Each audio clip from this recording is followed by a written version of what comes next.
Okay. Earlier, what did I say about the performance of the fan?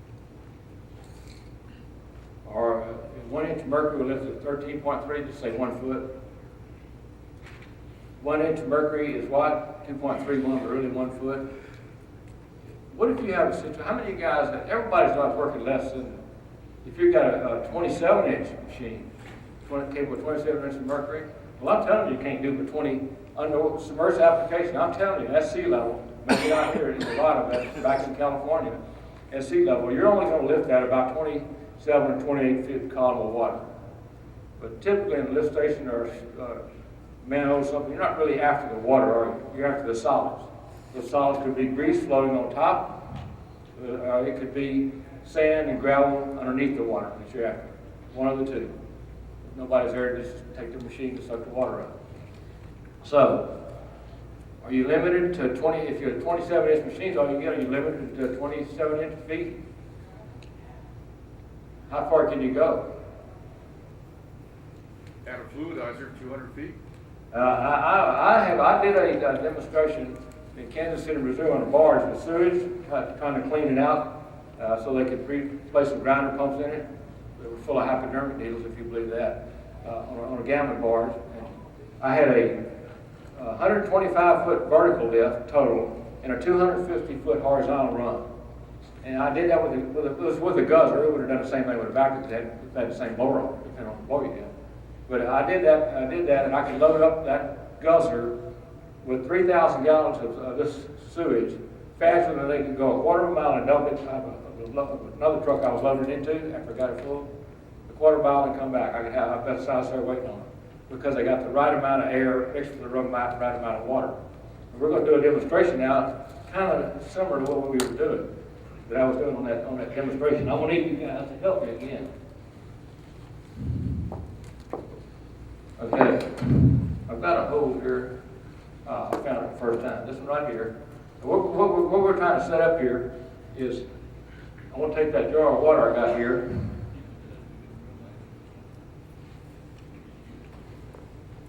And set it on the floor, kind of set it up on the front there, on the floor. And then we're going to take this off the cyclone. We don't need a cyclone for this. Yeah, set the water on the floor. Okay, now I want this hose. Let's see here, where'd it go? Blue one has holes in it. Here it is. This hose goes to the floor. This takes a little time to get it done. I don't know any way to do it. And I want to take the duct tape here and just go around this so it won't fall off of there.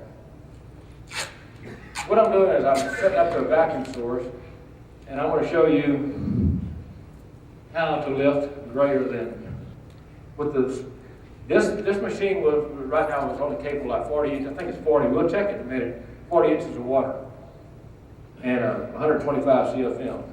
Okay, there you go. Now take those two together there. This duct tape was used in industrial cleaning business every day. I mean, they used to tape hoses together. It's amazing, and I just never did it any different.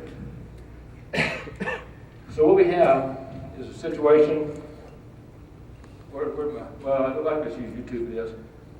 I want you to hold this up as high as you can when we start up. And I want you to hold that. You see those holes in there? See those two holes? I want those sealed perfectly with your fingers. Okay, and we're going to stick them in the water. We're going to see we'll find out what the performance is of this machine. What is altitude here in the Las Vegas area? Anybody know? 2,200. 2,200 feet about? Okay, so that's going to perfect the performance of it like it does your car engine or anything else, the higher altitude you get. But if you got to stop up, let's just see what we got. And then the lift starts where? The lift starts at the top of the water. So I'm going to hold this over.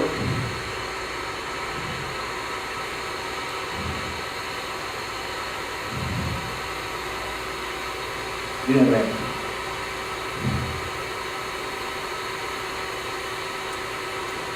Then you just hold it right at the top of the water. I don't know how it is.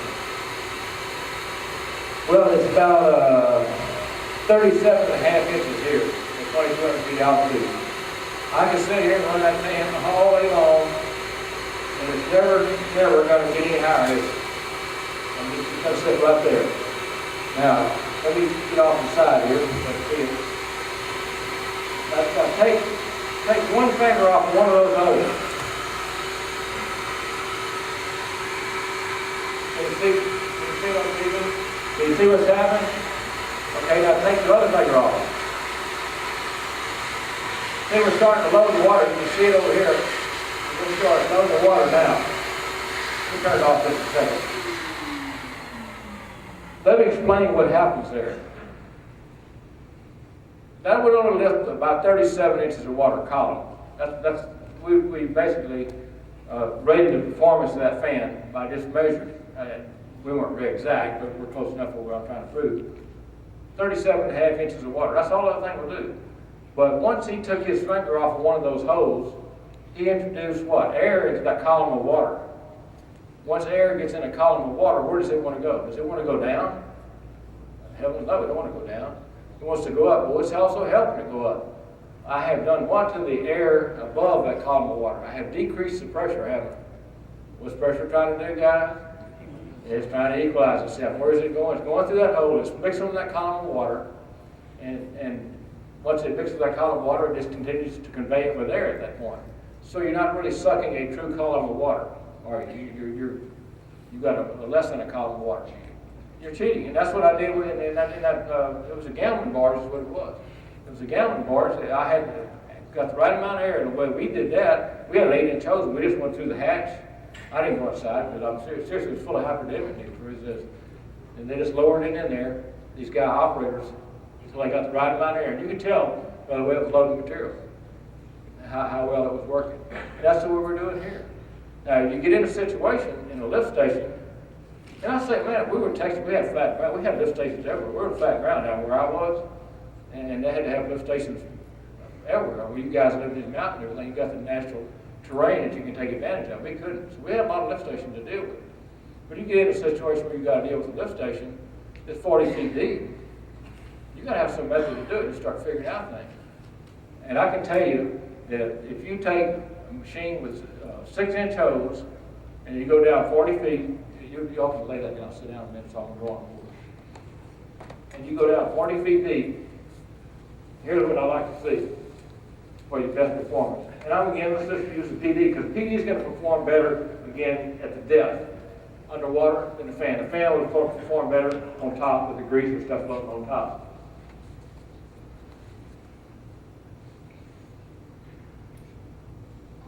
Okay? Here's where the normal liquid level is, and it might vary from there down. And say you got some sludge or whatever in the bottom of the lift station. I want you to run your tube down. If it's 6-inch, I say 6-inch because it's going to be easier to maneuver and handle.